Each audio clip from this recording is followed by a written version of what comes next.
Welcome students. आज हम maths class 8 की सीरीज शुरू करने जा रहे हैं, ठीक है ना। तो उसमें जो पहला चैप्टर है वो है रेशनल नंबर। तो रेशनल नंबर को हम डिफाइन कैसे करते हैं। तो रेशनल नंबर का सिंपल सा डेफिनेशन है, a number in the form of p by q and q not equal to 0। तो सिंपल सा है, रेशनल नंबर की डिफिनेशन है, कोई भी रेशनल नंबर ऐसे डिफाइन होता है p बाई क्यू जिसमें q नॉट इक्वल टू 0 होना चाहिए, q 0 के बराबर नहीं होना चाहिए। तो ये होता है सिंपली रेशनल नंबर। अब रेशनल नंबर में अगला जो टॉपिक आता है छोटा सा ही है, वो है positive rational number. Positive rational number क्या होता है, तो जो भी रेशनल नंबर पॉजिटिव होंगे वो पॉजिटिव रेशनल नंबर होंगे। तो जैसे कि अगर कोई रेशनल नंबर है p बाई क्यू के फॉर्म में, ठीक है ना, तो ये पॉजिटिव रेशनल नंबर कब होगा, अगर इसका न्यूमरेटर भी पॉजिटिव होगा और डिनोमिनेटर में पॉजिटिव होगा, या फिर अगर उसका न्यूमरेटर भी नेगेटिव होगा उसका डिनोमिनेटर भी नेगेटिव होगा, तो ये होंगे क्या कहते हैं, पॉजिटिव रेशनल नंबर। अब आप तो ये कहेंगे यहाँ भी नेगेटिव है, यहाँ भी नेगेटिव है, तो ये पॉजिटिव रेशनल नंबर कैसे बनेगा। तो सिंपल सी बात है कि माइनस पी अपन माइनस क्यू है, इसको -1 से मल्टीप्लाई कर देते हैं, ठीक है। -1 से मल्टीप्लाई करेंगे तो ये क्या बन जाएगा, p बन जाएगा, ये क्या बन जाएगा, q बन जाएगा। तो ये भी एक पॉजिटिव रेशनल नंबर हुआ। और नेगेटिव रेशनल नंबर क्या होता है, नेगेटिव रेशनल नंबर वो रेशनल नंबर होते हैं जिनके या तो न्यूमरेटर नेगेटिव होता है या फिर डिनोमिनेटर नेगेटिव होता है, लेकिन दोनों एक साथ में नेगेटिव नहीं होंगे, ठीक है ना। तो या तो न्यूमरेटर नेगेटिव होगा या तो डिनोमिनेटर नेगेटिव होगा। तो इन जब भी ऐसा केस होगा तो वो होंगे नेगेटिव रेशनल नंबर होंगे, ठीक है ना। अच्छा, एब्सोल्यूट रेशनल नंबर क्या होते हैं। एब्सोल्यूट रेशनल नंबर वो होते हैं, जैसे absolute form of rational number क्या होगा। Absolute form of rational number वो होगा कि कोई भी रेशनल नंबर नेगेटिव है तो उसको हम लोग पॉजिटिव बनाने के लिए एब्सोल्यूट फॉर्म उसका यूज करते हैं। तो एब्सोल्यूट में क्या होता है कि सिंपल कोई भी रेशनल नंबर दिया हुआ है, जैसे 3/4 है, ठीक है ना, ये तो पॉजिटिव ही है। अगर इसका एब्सोल्यूट फॉर्म बोलेंगे तो पॉजिटिव का पॉजिटिव ही रहेगा, ठीक है ना। इसको कहते हैं मॉड, इसको कहते हैं मॉड का साइन लग गया। तो 3/4 ये पॉजिटिव है, तो इसमें मॉड लगा तो 3/4 पॉजिटिव रहेगा। सपोज दैट कोई अगर नेगेटिव रेशनल नंबर, अगर उसका एब्सोल्यूट फॉर्म हमको जानना है तो उसका एब्सोल्यूट फॉर्म की वैल्यू होगी 3/4। क्यों? क्योंकि एब्सोल्यूट फॉर्म मतलब मॉड लगाओ, जब मॉड लगने के बाद से कोई भी नेगेटिव रेशनल नंबर है या फिर कोई भी नंबर है, एब्सोल्यूट फॉर्म किसी का भी होता है तो सिंपली वो पॉजिटिव हो जाता है। तो ये नेगेटिव है तो ये पॉजिटिव बन गया, ठीक है ना।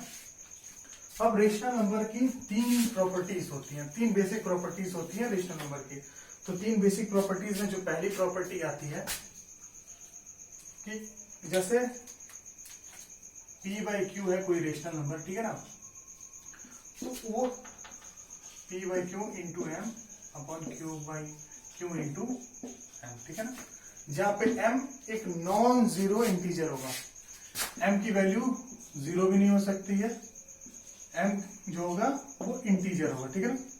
ये बिलोंग्स टू का साइन है कि जो m है वो कैसा है, m का नेचर कैसा है। m का नेचर क्या है, वो इंटीजर है। इंटीजर मतलब 0 1 2 3 4 -1 -2 ये सब इंटीजर्स हैं, ठीक है ना। तो p बाई क्यू जो है वो p into m upon q into m के भी बराबर होगा। ये क्या कहते हैं, रेशनल नंबर की पहली प्रॉपर्टी, ठीक है ना। दूसरी प्रॉपर्टी क्या है, p by q is equal to p divided by m upon q divided by m। Same यही होगा कि m कोई नॉन जीरो इंटीजर है, तो उसके लिए अगर p को डिवाइड करें m से और q को भी डिवाइड करें m से, तो वो p बाई क्यू के ही बराबर होगा। फाइनली वो p बाई क्यू के ही बराबर आएगा। और जो उसकी जो नेक्स्ट प्रॉपर्टी होती है, एक मिनट,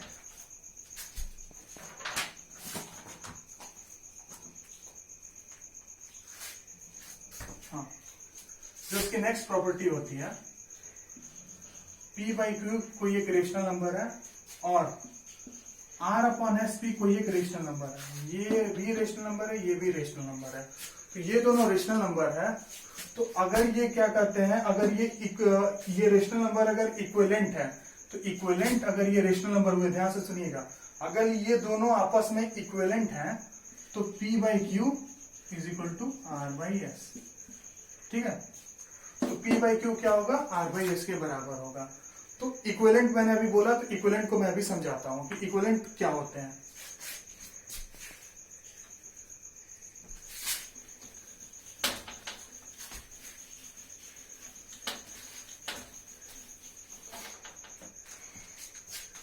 इक्विवेलेंट का बेसिकली मतलब यही होता है कि अगर कोई रेशनल नंबर दिया है P अपॉन Q के फॉर्म में, ठीक है ना, तो अगर पूछे कि अगर इसका इक्विवेलेंट रेशनल नंबर बताओ, तो इक्विवेलेंट रेशनल नंबर का सिर्फ एक मतलब हो सकता है कि या तो ऊपर और नीचे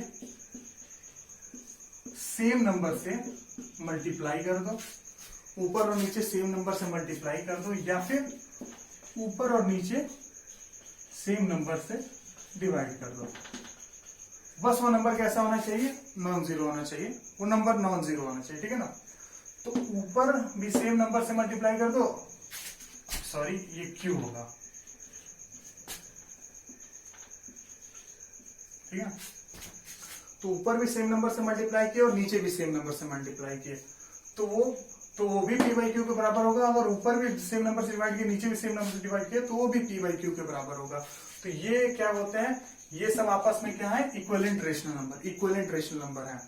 तो जैसे सपोज दैट अगर कोई क्वेश्चन हुआ 3/5 है, ठीक है ना, 3/5 है, अगर उसको बोला इसके 5 इक्विवेलेंट फॉर्म लिखो, इसके 5 इक्विवेलेंट फॉर्म लिखो, तो सिंपल हम लिख सकते हैं, कैसे लिख सकते हैं, 3/5 लिखे, ये पहला होगा। दूसरा क्या होगा, 3 को 2 से मल्टीप्लाई कर दो, 5 को 2 से मल्टीप्लाई कर दो, क्या बना, 3 2 6, 5 2 10, ये दूसरा होगा। तीसरा क्या होगा, 3 को 3 से मल्टीप्लाई कर दो, 5 को 3 से मल्टीप्लाई कर दो। एक चीज गौर करना कि मैं ऊपर और नीचे सेम नंबर से मैं मल्टीप्लाई कर रहा हूं, तो जो नंबर है वो सेम होना चाहिए, ठीक है ना। तो 3 3 जा 9, 5 3 जा 15। ऐसे ही आप आगे इक्विवेलेंट नंबर निकाल सकते हो। अगर कोई किसी भी रेशनल नंबर दिया हो तो उसके आगे इक्विवेलेंट रेशनल नंबर आप निकाल सकते हो। एक और तरीका है, 3/5 है, इसका इक्विवेलेंट निकालना है, तो एक और तरीका है, इसको ऊपर नीचे तुम डिवाइड भी सेम नंबर से कर दो, ये भी जो ये पूरा होगा इसकी वैल्यू और इसकी वैल्यू, ये दोनों की वैल्यू आपस में बराबर ही होंगे, सेम ही होंगी, दोनों की वैल्यू आपस में क्या होंगी, बराबर ही होंगी, ठीक है। तो ये होता है इक्विवेलेंट, मतलब किसी भी रेशनल नंबर का अगर इक्विवेलेंट पूछे तो आप ऐसे आप इक्विवेलेंट निकाल सकते हो। अब आगे जो आता है रेशनल नंबर में, वो आता है रेशनल नंबर का स्टैंडर्ड फॉर्म। स्टैंडर्ड फॉर्म किसी भी रेशनल नंबर का क्या होता है, तो स्टैंडर्ड फॉर्म का बेसिकली सिंपल सा एक मतलब है कि स्टैंडर्ड फॉर्म होगा तो उसमें जो सबसे पहले स्टैंडर्ड फॉर्म में अगर कोई रेशनल नंबर दिया हुआ है, मतलब पूछा है कि स्टैंडर्ड फॉर्म इसका निकालो कोई भी रेशनल नंबर का, तो एक चीज जो चीज ध्यान में रखनी है वो Q 0 के बराबर नहीं होना चाहिए। ये तो सिंपल सा ये रेशनल नंबर की प्रॉपर्टी ही होती है कि रेशनल नंबर होगा तो Q 0 के बराबर नहीं होगा। दूसरा क्या होना चाहिए कि वो जो है इसमें कॉमन डिवाइजर नहीं होना चाहिए, मतलब अगर ये मान लो 6 है, ये अपॉन 4 है, ठीक है ना, तो ये क्या करते हैं, ये अपने स्टैंडर्ड फॉर्म में नहीं है, स्टैंडर्ड फॉर्म में नहीं है। इसको स्टैंडर्ड फॉर्म में बनाना कैसे है, इसको हम लोग 2 से डिवाइड करते हैं, ठीक है, तो ऊपर और नीचे हमने 2 से डिवाइड कर दिया, ये नंबर सेम ही रहेगा। मैंने अभी बोला ना इक्विवेलेंट की प्रॉपर्टी होती है कि अगर ऊपर और नीचे 2 से डिवाइड करो, 3 से 4 से 5 से किसी भी डिवाइड करो तो सेम ही रहता। तो ये कितना बनेगा, 3 2 3 6 2, ये बन गया स्टैंडर्ड फॉर्म, इसका स्टैंडर्ड फॉर्म बन गया। इस रेशनल नंबर का स्टैंडर्ड फॉर्म ये बना। इसमें कोई कॉमन डिवाइजर है, कॉमन डिवाइजर 1 के अलावा, 1 के अलावा कोई और कॉमन डिवाइजर नहीं होना चाहिए। इसमें केवल एक 1 कॉमन डिवाइजर है, 1 से आप इसको डिवाइड कर सकते हो, 1 3 जा 3 1 2 जा 2, 1 के अलावा कोई कॉमन डिवाइजर है नहीं। और 2 से डिवाइड करो तो 2 1 जा 2 आएगा, लेकिन ये आ जाएगा, ये कंप्लीटली डिवाइड नहीं होगा। कंप्लीटली डिवाइड होने के लिए डेसिमल में चला जाएगा, डेसिमल में नहीं जाना है। तो सिंपल सा मतलब है कि किसी भी नंबर के स्टैंडर्ड फॉर्म तब होगा जो उसमें कॉमन डिवाइजर नहीं बचेंगे, ना न्यूमरेटर में ना डिनोमिनेटर में, दोनों में कॉमन डिवाइजर नहीं बचने चाहिए, सिंपल है। जैसे कि अगर कोई नंबर का पूछा,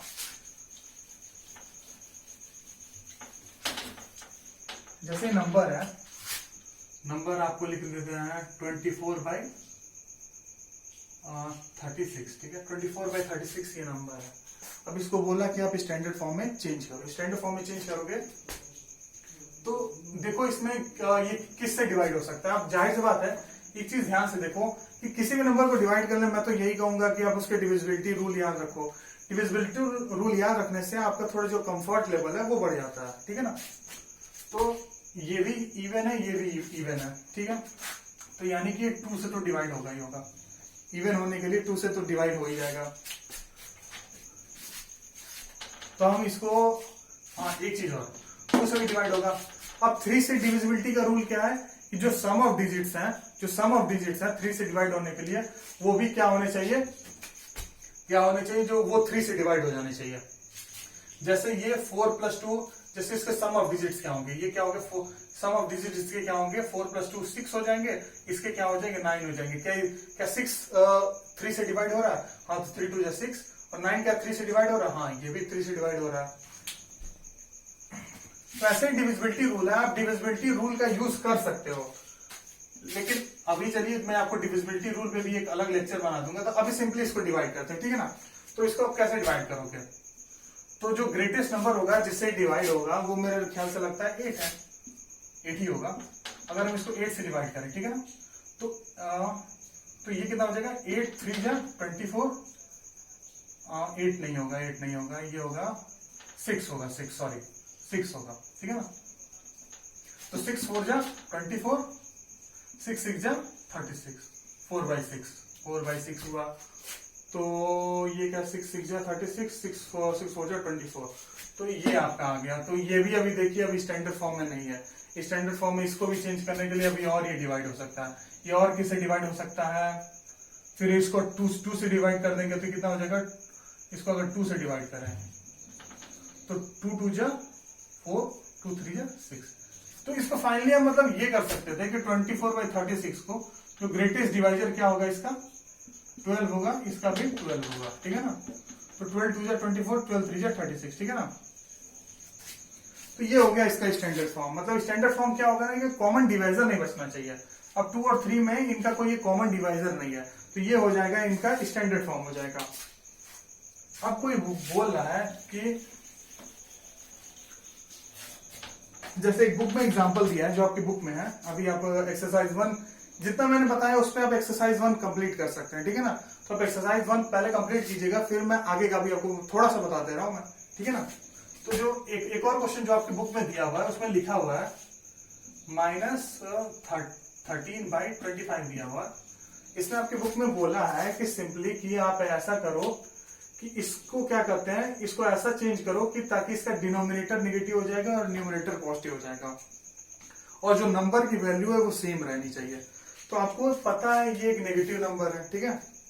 तो नेगेटिव नंबर है तो सिंपल सा क्या करते हैं कि आपको पता है इक्विवेलेंट फॉर्म क्या होता है कि वो इक्विवेलेंट फॉर्म भी उस नंबर जैसा ही होता है।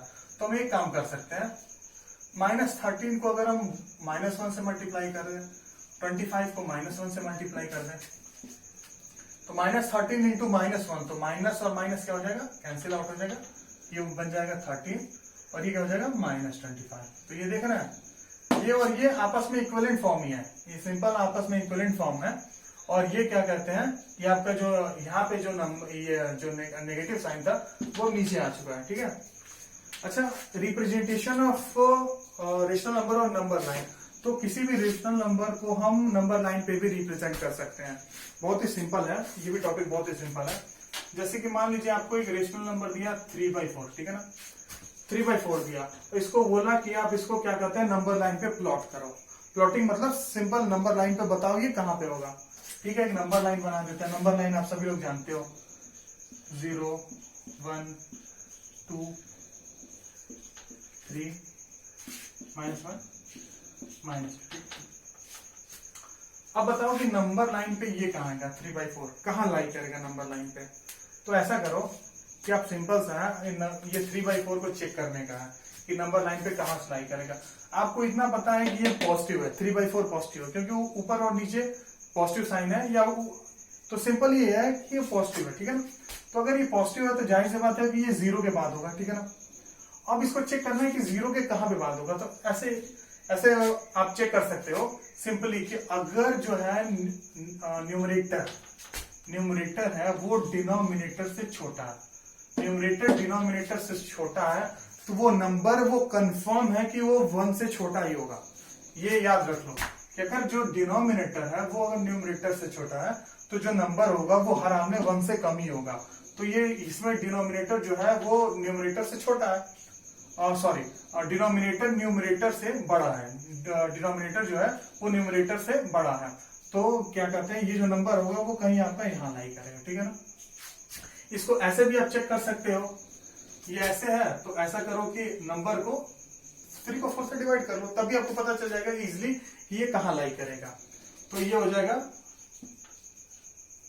4 7 जा 28 आ जाएगा, 2 हो जाएगा, 4 5 जा 20, ठीक है। 0.75 आ गया, यानी कि 0.75 कहाँ लाई करेगा, 1 से छोटा ही है, यहाँ पे कहीं लाई करेगा 0.75। तो ये हो जाएगा आपके नंबर का standard plotting of the rational number on the number line. ये सिंपली आपका एक टॉपिक हो गया। हाँ, अच्छा कुछ कंपैरिजन होते हैं रेशनल नंबर में, छोटे छोटे कंपैरिजन है, उनको भी देख लेते हैं। तो आप इसकी मदद से आप एक्सरसाइज 2 भी कर लेंगे, क्योंकि मुझे नहीं लगता कि टॉपिक बड़े हैं, छोटे छोटे टॉपिक हैं तो जल्दी कवर हो जाएंगे, क्योंकि आगे के जो टॉपिक्स हैं उसमें थोड़ा सा टाइम लगेगा। तो इस वजह से अभी ये सिंपल टॉपिक्स हैं, इसको आप पहले ही पढ़े होंगे, रेशनल नंबर को आप 7th में ही पढ़े होंगे और कई बच्चे 6th में ही पढ़े होंगे, तो इस पे उतना मतलब मुझे वो करने की जरूरत नहीं है। तो जैसे इसमें बुक में ही लिखा है कि every positive rational number is greater than 0, तो ये ऑब्वियस ही बात है कि कोई भी अगर पॉजिटिव नंबर होगा, वो रेशनल नंबर होगा चाहे इंटीजर होगा, वो ग्रेटर देन 0 ही होगा। वो केवल रेशनल नंबर के केस में नहीं है, वो इंटीजर के भी केस में है और उसके बाद से रेशनल नंबर के भी केस में है भाई। या फिर ओके, आपकी बुक में ही लिखा है ये, every negative rational number is less than 0 and is less than every positive rational number. क्या ऑब्वियस ही बात है कि जो एवरी कोई भी नेगेटिव रेशनल नंबर होगा वो 0 से छोटा ही होगा।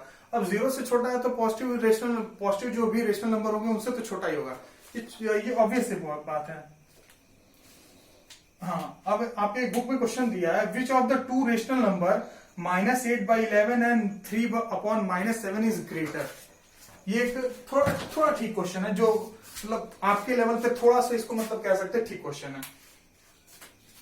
क्वेश्चन है -8/11 एंड 3/-7, ठीक है। इसमें आपको बोलना है कि इसमें बताओ कौन सा ग्रेटर वन है, कौन सा ग्रेटर है, ठीक है ना, ठीक है, कौन सा ग्रेटर है। एक काम करो, इसको एक मानने का एक क्या कहते हैं आसान सा तरीका है। देखो तरीके 2 हैं, एक तो तरीका यह क्या होगा कि आप क्या करते हैं, 8 को 11 से डिवाइड करो, ये हो जाएगा 80, 11 7 जा 77, 3 आया, 11 2 जा 22 आया, ठीक है ना। ये बचा कितना, 8 बचा, फिर 80 आ गया, 11 7 जा 77, तो 0.727 अप्रॉक्स इतना आ रहा है। अब आगे भी इसका डिवीजन जाएगा और ये जो माइनस साइन है तो -0.727 एक ये है, और इसी तरह इसको भी डिवाइड करो, पॉइंट लो, 7 4 जा 20 है। इसके आगे मुझे सॉल्व करने की जरूरत ही नहीं है, अब ये माइनस है तो ये माइनस आ जाएगा। क्योंकि ये अभी इक्विवेलेंट रेशनल नंबर का कॉन्सेप्ट पढ़ रहे हो तो 3/-7 को -3/7 में लिख सकते हैं। इक्विवेलेंट रेशनल नंबर का कॉन्सेप्ट पढ़ रहे हो, अगर भूल रहे हो तो जाके वीडियो को पीछे करके देख लो, ठीक है ना। तो -0.4 है और ये हो जाएगा -0.727। ऑब्वियस सी बात है कि ये जो होगा वो ग्रेटर होगा। नेगेटिव है, पॉजिटिव नहीं है। अगर ये साइन नहीं होता तो ये बड़ा होता, साइन लग गया है ना। अरे आप देखते हो ना नंबर लाइन पे, नंबर लाइन देखते हो ना, -1 -2, तो बड़ा हमेशा राइट साइड जाते हो तो बड़ा जाते हो, लेफ्ट साइड आते हो तो आप छोटे की तरफ आते हो, तो राइट साइड की तरफ आप बड़े की तरफ जाते हो। तो जाहिर सी बात है अगर 0 से शुरुआत है तो -0.4 यहां कहीं होगा और -0.727 यहां कहीं होगा, ठीक है ना। तो ऑब्वियस सी बात है कि अब राइट साइड में -0.4 पड़ा है तो वो बड़ा ही होगा, ठीक है ना। इसका एक तो ये तरीका होगा, एक दूसरा तरीका क्या होगा मैं आपको एक बताता हूं। एक ये तरीका डिवाइड करके देख लो, डिवाइड करके देखने वाला भी अच्छा मतलब सही, बेसिकली यही तरीका है। और भी कभी कभी आपको कुछ ऐसे भी क्वेश्चन मिलेंगे तो उसमें बोलेगा तो जिसमें आपको मान लीजिए कि डिवीजन में थोड़ी बहुत दिक्कत होती हो तो उसमें मल्टीप्लीकेशन की भी मदद से आप देख सकते हो। क्वेश्चन ये था, सेमी क्वेश्चन लेते हैं 3/-7, ठीक है। इसको हम इक्विवेलेंट फॉर्म में बदल ही लेते हैं, इसका इक्विवेलेंट फॉर्म निकाल लेते हैं। इसका इक्विवेलेंट फॉर्म है -3/7। अच्छा लग रहा है, ऐसे ऐसे देखने में अच्छा लग रहा है, न्यूमरेटर में माइनस है ना, ठीक है। तो इसको हम लोग मान लेते हैं, ठीक है ना। किसी एक को मान लो, किसी एक को, ठीक है ना, किसी एक को मान लो क्या करते हैं कि वो बड़ा है, किसी एक को मान लो बड़ा है, तुमने मान लिया इसको बड़ा है, ठीक है ना, मान लो बड़ा है, ठीक है ना। क्रॉस मल्टीप्लाई करो, अब क्रॉस मल्टीप्लाई करो, ठीक है ना। तो ठीक है ना, -3 × 11, ठीक है। -56 ग्रेटर देन -33। देखो ध्यान से देखो, क्या -56 -33 से बड़ा है? नहीं, गलत है। क्यों? क्योंकि अभी तुमने नंबर लाइन पे पढ़ा है, -33 कहीं इधर आएगा, -56 कहीं इधर आएगा। तो ध्यान से देखो कि नंबर लाइन पे -33 राइट साइड में पड़ रहा है ना, तो ऑब्वियस से बात है, दिख रहा है। तो तुमने जो ये माना है क्या वो सही है? नहीं, -33 बड़ा होगा, -56 थोड़ी बड़ा होगा। तो ऑब्वियस से बात है, जो तुमने माना है वो तुमने गलत माना है। तो यानी कि अगर तुमने गलत माना है तो ये सिंपल है, साइन चेंज कर दो, ये तुम्हारा सही आंसर हो जाएगा, ठीक है।